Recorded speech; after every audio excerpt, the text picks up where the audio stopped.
Brokerage houses की reports भी आप देखिएगा, सरप्राइज मत होइएगा, ये सही रिपोर्ट है। मैं भी इनफैक्ट सरप्राइज हो गया था पहले ये नंबर देख के।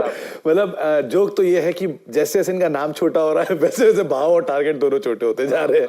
खैर, अभी एक जो नई रिपोर्ट आई है वो है सीएलएसए की तरफ से भी, जो बहुत ही बुलिश है तो 8 रुपए का टारगेट है, और जो बहुत बियरिश है उस पर करीब करीब 3 रुपए का टारगेट वोडाफोन की तरफ से आ रहा है। 3 रुपए का ये टारगेट है, 3 रुपए 30 पैसे टू बी वेरी प्रिसाइज इन्होंने टारगेट दिया गोल्डमैन सैक्स की तरफ से, और जो मेजर बुलिश टारगेट है वो 8.5 रुपए का है।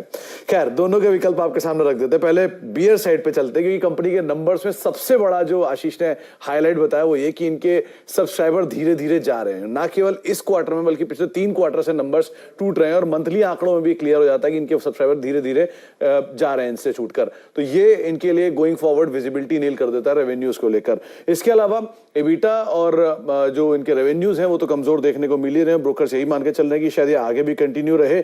डेट अभी भी ज्यादा है, तो डेट का इंटरेस्ट पे ऑफ जो है वो फर्दर बैलेंस शीट को और वीक कर देगा, ऐसा मानते हैं ब्रोकर्स। और उनको लगता है कि आगे चल के जो अर्निंग एस्टिमेट्स हैं उनको 3 से लेकर 10% तक कट भी कर दिया गया है। इसीलिए 3.5 रुपए पर शेयर का टारगेट आ रहा है। मौजूदा दाम 8 रुपए है, यहां से भी ये शेयर 60% का डाउनसाइड और दिखा सकता है, तो आप उस लिहाज से नजर रखें इसके। ठीक बात है। तो क्या कह रहे हैं ब्रोकरेज हाउस? देखिए, एक तो ने टारगेट तो बढ़ाया है लेकिन अपनी रेटिंग्स को घटाया है। बात उन्होंने भी वही कही जो आशीष कह रहे हैं कि नंबर्स अच्छे हैं, ऑपरेशनल परफॉर्मेंस काफी साउंड है। हालांकि टारगेट इस प्राइस पे थोड़ा हद तक डिस्काउंटेड कह सकते हैं कि ऑलरेडी बहुत भागा हुआ शेयर है। तो 435 रुपए का पहला टारगेट है, अपग्रेड है आउट परफॉर्म पर, और जो सेल से बढ़ाकर ये सीएलएसए की तरफ से है। रिस्क रिवॉर्ड कंपनी के लिए काफी बेहतर दिखाई पड़ रहा है। उनका यह भी मानना है कि जो त्योहारों का सीजन है वो कंपनी के लिए काफी फेवरेबल रह सकता है। कमेंट्री स्ट्रांग है, और कुछ जो फेवरेबल सिचुएशन है वो शायद अगले हाफ में भी जाती हुई दिखाई पड़े। बाकी जो पीयर हैं उनके कंपैरिजन में वैल्यूएशन थोड़े महंगे जरूर हैं, लेकिन हाँ, कंपनी का आउटलुक काफी स्ट्रांग है। दूसरी तरफ जो सेल रेटिंग है सिटी की, उनके अपने तर्क है। वो कहते हैं कंपटीशन के बावजूद कंपनी के नंबर्स तो अच्छे दिखाई पड़ रहे हैं, बाकी सब चीजें भी साउंड है, बस एक वैल्यूएशन पार्ट थोड़ा महंगा है। तो वैल्यूएशन को लेकर दोनों ब्रोकर चिंता में है, लेकिन हाँ, एक का टारगेट है करीब 435, दूसरे का टारगेट है 360, और 422 के आसपास शेयर चल रहा है। नंबर तो अच्छे हैं।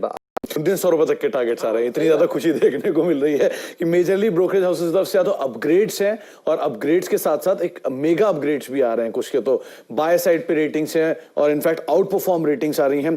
तो एक ओवरवेट रेटिंग के साथ शुरुआत करेंगे, वो है मॉर्गन स्टैनली की, और करीब करीब 1850 के टारगेट आ रहे हैं। गोल्डमैन सैक्स भी 1500 रुपए के टारगेट्स यहाँ पे देख रहे हैं।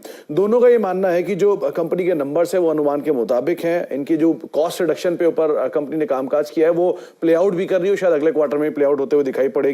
एक अच्छी फ्लीट इनके पास है, अच्छे रूट्स इनके पास हैं, और बेहतर फ्रेंचाइजी है जिसको ये और इनकैश कर रहे हैं गोइंग फॉरवर्ड। तो वो एक इनके लिए अच्छा सेकेंड हाफ क्रिएट कर सकता है। साथ ही साथ कंपनी ने जो ब्रोकरेज हाउसेज है उन्होंने FY 21-23 के लिए जो आय अनुमान है वो करीब 7.5 से लेके 8% तक बढ़ा है। इसी के मद्देनजर जो टारगेट्स आ रहे हैं वो रफली 1500 1850 रुपए के आसपास आ रहे हैं। मौजूदा स्तर करीब 1300 रुपए, तो एक अच्छे अपसाइड दिख रहे हैं।